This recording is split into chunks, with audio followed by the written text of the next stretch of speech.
Como é que é, maltinha? Bem-vindos a mais um vídeo do Madalena Divaga. Eu sou a Madalena e no vídeo de hoje vamos falar de audiolivros. Contudo, vamos falar de audiolivros numa perspectiva um bocadinho mais séria. Porquê? Porque ontem, em conversa com a minha mãe, ela disse-me que gostaria de experimentar audiolivros. Mas, ao contrário de mim, a minha mãe não tem o nível de inglês que eu tenho e estava-me a perguntar se eu conhecia audiolivros em português. Ok?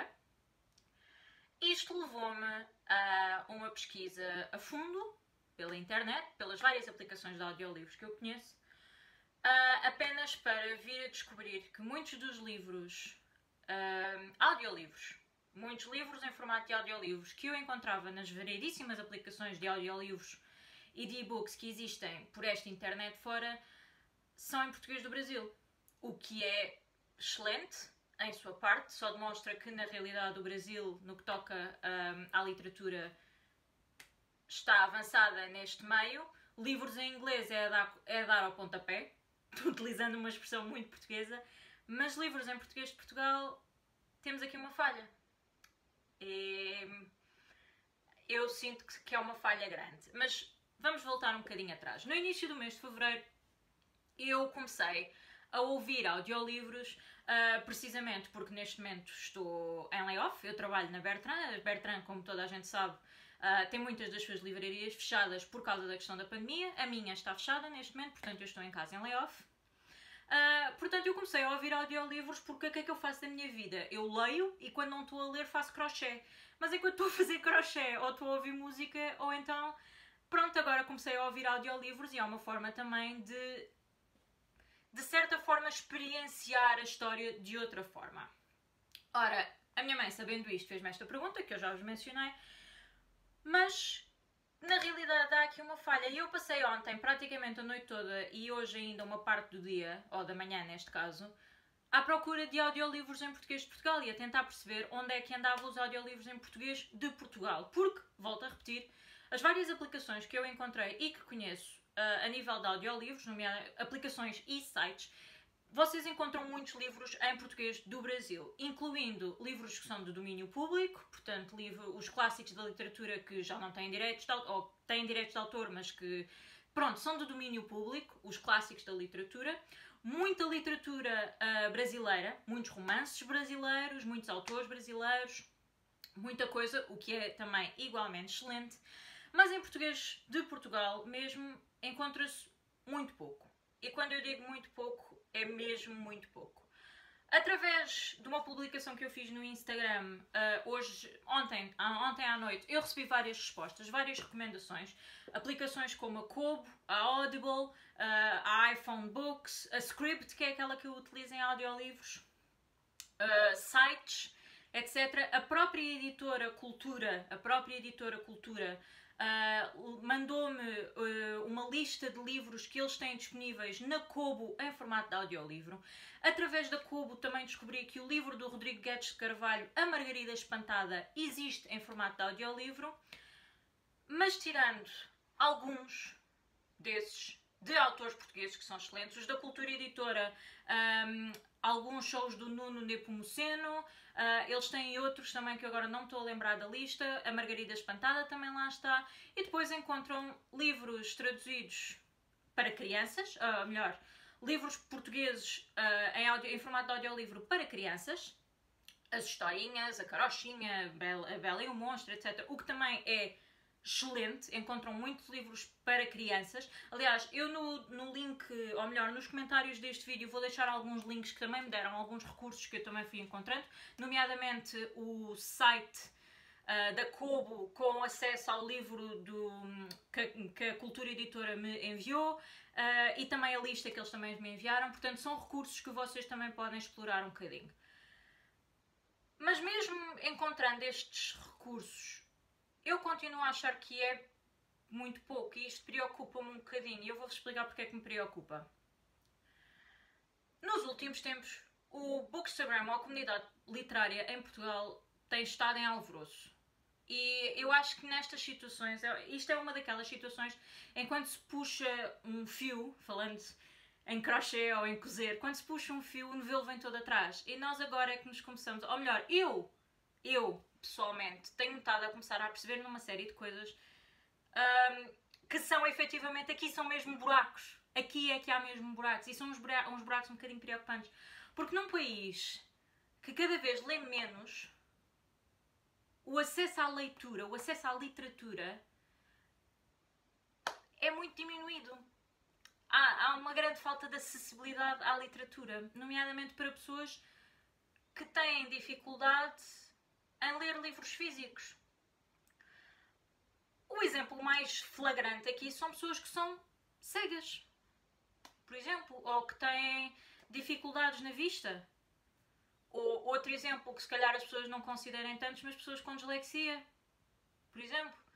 Num país em que as pessoas leem menos e que toda a gente está a fazer um investimento enorme para que haja mais acesso à leitura, mais divulgação de leitura, mais informação sobre os benefícios da leitura, o acesso é pouco. E quer queiramos, quer não, e eu já falei variedíssimas vezes disto aqui no canal e no Instagram, podem ir a qualquer livraria, e eu sou da Bertra, a qualquer livraria, e os livros são caros. Os livros são caros, é um facto. É daquelas coisas que toda a gente sabe que os livros são caros. Por variedíssimas razões, mas os livros são efetivamente caros. Nem toda a gente tem possibilidade para pagar 20 euros, entre 15 a 25 euros por um livro. E é quando não são mais caros. É um facto. Não deixam de haver leitores por causa disso, de forma nenhuma. Mas o acesso é muito pouco. E isso dificulta um bocadinho as pessoas. Mais ainda, quando ainda dificultam mais o acesso ao nível de pessoas que têm alguma dificuldade, por as mais variedíssimas razões, de não conseguirem ou preferirem outros meios de leitura, nomeadamente os audiolivros. Eu acho que aqui falamos mais numa questão de acessibilidade, porque assim, eu fui à procura de audiolivros em português por uma questão de gosto. Eu gosto de ouvir audiolivros, eu descobri-os em fevereiro. É uma vantagem para mim, gosto de os ouvir enquanto estou a fazer outras coisas, tarefas da casa, a fazer crochê, seja o que for. Mas a realidade é que eu no final do dia, se eu quiser tirar os fones e pegar num livro para ler, eu posso. Eu não tenho a minha dislexia, a minha própria dislexia, não me dificulta a leitura. Okay? A minha visão não me dificulta a leitura, apesar de eu usar óculos, mas eu tenho capacidade para ler um livro. Há pessoas que não o conseguem fazer. Há pessoas que não o conseguem concentrar a ler. Não se conseguem concentrar a ler. Todos nós sabemos, e isto está mais do que explorado em psicologia, que também existem outras formas de inteligência. Existem outras áreas de inteligência. Outras pessoas que utilizam, que não são iguais. As pessoas não são todas iguais. Portanto, a forma de aprenderem, a forma de adquirirem conhecimento difere de pessoa para pessoa.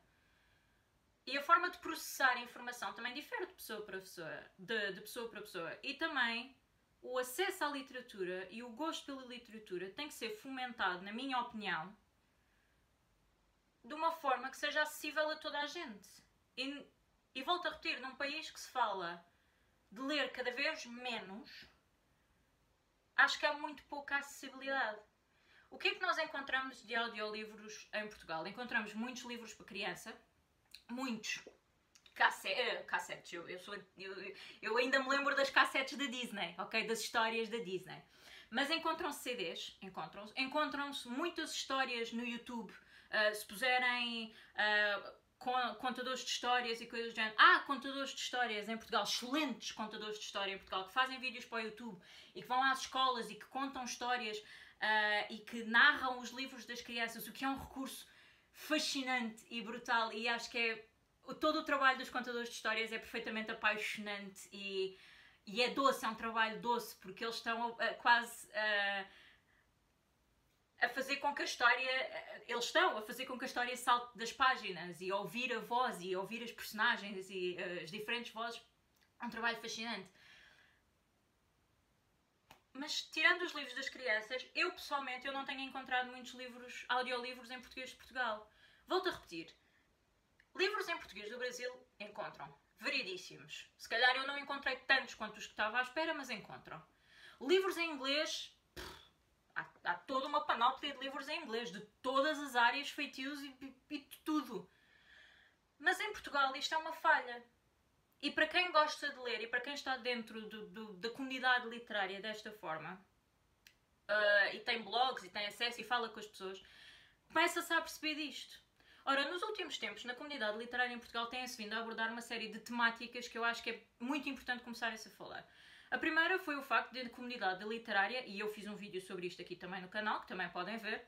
O primeiro é que a comunidade literária em Portugal, nomeadamente a comunidade online, está muito mal utilizada. Okay? Este recurso que existe para a literatura em Portugal está muito mal utilizada e está muito mal reconhecida. E isso já falámos sobre isso. Depois de termos falado um bocadinho da comunidade literária, um rapaz que eu conheci que adoro, neste momento eu adoro, é um dos canais que eu mais gosto e uma das pessoas que eu mais admiro agora aqui na comunidade portuguesa é o Filipe Heath.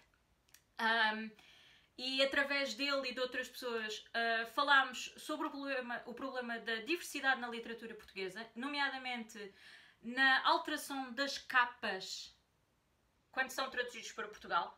Quando os livros são traduzidos para português de Portugal, as capas são alteradas de uma forma que eliminam ou escondem, de certa forma, a diversidade daquela literatura.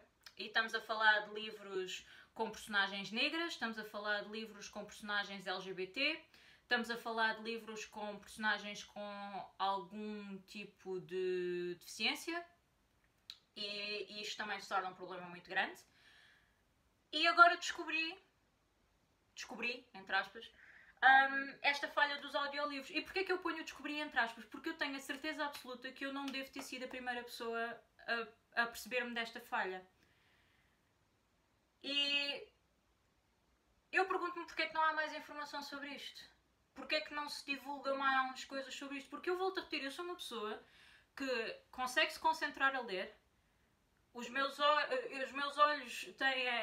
Eu tenho capacidade para ler, portanto, por mesmo que os óculos eu consigo ler, consigo me concentrar na página. Não tenho dificuldades de aprendizagem a este nível, nem de aquisição de conhecimento a este nível. Não sou cega. Consigo ler, e tenho acesso a livros. Está provado atrás de mim que eu tenho capacidade de aceder a livros. Também tenho um cartão de biblioteca, tenho dois, tenho um cartão de biblioteca de Setúbal e tenho o cartão de biblioteca das bibliotecas de Lisboa. Portanto, também tenho acesso a esses dois recursos. Mas e as outras pessoas? Eu acho que é extremamente importante nós começarmos a falar sobre isto. Eu acho que é importantíssimo falar com as editoras e nomeadamente falar com as associações de pessoas as associações que ajudam pessoas com deficiências audiovisuais. Eu uso a palavra deficiências porque neste momento eu não sei qual é o vocabulário mais adequado para utilizar, mas pronto, falar com essas associações que ajudam e perceber o que é que está em falta. Porque é assim, eu posso vir para aqui e falar um bocadinho e divagar um bocadinho sobre isto e aquilo que eu acho que poderia estar a ser feito, mas eu não tenho a primeira necessidade de ter acesso a estes livros, porque lá está, porque se eu pegar num livro destes, eu consigo ler um livro destes. Eu consigo pegar num livro destes e ler. Eu tenho acesso a livros. Eu sou uma das pessoas que beneficia da leitura portuguesa. Em Portugal, neste caso, e da literatura portuguesa também. Eu tenho acesso à literatura em portuguesa. Os recursos podem ser utilizados por mim, porque os recursos aplicam-se a mim. Mas e quando os recursos não se aplicam a mim? Ou, neste caso, quando os recursos que existem não se aplicam a outras pessoas? Num país em que se fala que lê cada vez menos, que a percentagem de leitores e de vendas de livros diminuiu com o regresso da pandemia, ou desde o início da pandemia, a falta de recursos e a falta de flexibilidade da comunidade literária em Portugal, e aqui falo de tudo, não falo só especificamente dos autores, ou não falo especificamente só das editoras, falo de tudo, da comunidade no seu geral, da população portuguesa no seu geral. Eu acho que se fala muito na necessidade de diversificar a literatura e de tornar a literatura mais acessível, mas não se tem visto trabalho. Porque nós falamos em criar acesso ou haver acesso à literatura. Tornar a literatura algo acessível às pessoas, porque toda a gente tem direito ao conhecimento, é um direito humano direito à aprendizagem, direito ao conhecimento, direito à informação, é um direito humano. E nós falamos sobre a importância disto. E eu estou aqui a divagar há 15 minutos a dizer que eu reconheço e compreendo a importância deste acesso à informação e de haverem estes recursos, mas a realidade é que eu sozinha a falar sobre isto não vou ter impacto. E volto a repetir, estes recursos, os recursos existentes hoje em dia na comunidade literária em Portugal, aplicam-se a mim. Eu posso usufruir deles. Mas e quem não consegue? Eu acho que é extremamente importante nós abrirmos este debate, este tópico de debate, a quem sofre por esta falta de recursos. E compreender de uma vez por todas de que dizer simplesmente, atirar para o ar simplesmente de que Portugal é um país que lê cada vez menos, a percentagem de vendas de livros diminuiu, não há possibilidade de investir mais na literatura porque as pessoas não compram. A minha formação é psicologia clínica, primeiro e antes de mais. Eu não estou nem dentro da área das editoras, eu não sou economista, portanto eu não sei que tipo de custos é que estão envolvidos nisto. Eu não sei quais são as leis relativamente aos direitos de autores, eu não sei quais são as leis relativamente à publicação de livros. Volto a repetir, a minha formação é em psicologia. Eu estou a falar pura e simplesmente na perspectiva de leitora e blogger de livros portuguesa. Eu, através das várias informações que fui recebendo por amigos no Instagram e amigas no Instagram, tive acesso também a um link, que também vos vou deixar nos comentários, de uma notícia, algo que é antiga, não sei, agora não vos consigo dizer a data específica, mas vou-vos deixar, que fala precisamente da cultura dos audiolivros em Portugal. E durante essa entrevista, uma das justificações que utilizam, a editora que foi entrevistada, uma das justificações que utilizam é exatamente os custos. Porque gravar audiolivros requer muito tempo, requer uma edição muito profunda e requer muita atenção da pessoa que o está a narrar, do narrador. Eu compreendo isto tudo. Mas eu não consigo acreditar, como pessoa leiga e que não está dentro destas coisas. Portanto, isto é um debate que tem que haver para se compreender mais, para se explorar mais. Porque eu neste momento eu estou a dar simplesmente a minha opinião e eu tenho a certeza absoluta e consciência plena de que isto envolve muito mais e muitos mais custos do que aqueles que me estão a vir ao topo da cabeça. Mas não deixa de ser necessário falar sobre ele. É mais uma temática, mais um tópico que devia estar na lista de prioridades da comunidade literária em Portugal e abordar. Acesso aos audiolivros e a necessidade de os ter. E falamos dos audiolivros como também falamos da acessibilidade aos livros em braille, que é outra coisa que eu também ainda estou para descobrir onde é que se vendem. E como é que as pessoas que leem livros em braille têm acesso a eles. Por acaso é uma curiosidade que eu tenho, onde é que os compram mesmo, onde é que os arranjam. Diversificação da literatura em Portugal, nomeadamente a nível de autores de diferentes nacionalidades, culturas e etnias e sexualidades. E não estou só a falar de traduzirem livros ingleses ou de outras línguas para português. Eu estou a falar de autores portugueses começarem a escrever livros com personagens diversificadas a todos os níveis, porque Portugal não é um país exclusivamente branco, Portugal não é um país exclusivamente heterossexual, Portugal não é um país exclusivamente normativo ao nível cognitivo. E eu continuo a achar, depois de explorar muito da literatura portuguesa e de ir à procura e de falar quem lê exclusivamente literatura portuguesa, há uma grande diversidade, já começa a haver uma grande diversidade de livros de diferentes géneros literários em Portugal. Já começam a aparecer, felizmente, livros de fantasia e ficção científica, que era uma coisa que eu não conseguia encontrar, tirando a Sandra Carvalho, por exemplo, ou outros que tais. Já consegui encontrar alguns livros de fantasia e ficção científica em Portugal. Muitos romances. Portugal adora romances. muitos livros interessantíssimos de autoajuda e de psicologia e de sociologia e de história e de filosofia e de economia e de tudo e mais alguma coisa, livros interessantíssimos nesta área. Mas eu acho que é um debate que todos nós temos que começar a abordar com alguma força. E se nós estamos dentro da comunidade literária portuguesa, eu acho que estamos no nosso dever, já nem é um direito, é o nosso dever de falar sobre isto. Nomeadamente sobre a falta de diversidade, no seu geral, da literatura em Portugal. Não só a nível de diferentes acessos à literatura, e-books, audiolivros, livros em braille, etc. Acesso às bibliotecas, valorizar as bibliotecas do nosso país, como também diversidade ao nível da sociedade. Espero que tenham gostado desta divagação. Comentem, partilhem, consultem os links que eu vos vou deixar aqui nos comentários. Se quiserem experimentar os livros, os audiolivros publicados pela Cultura Editora, façam esse favor.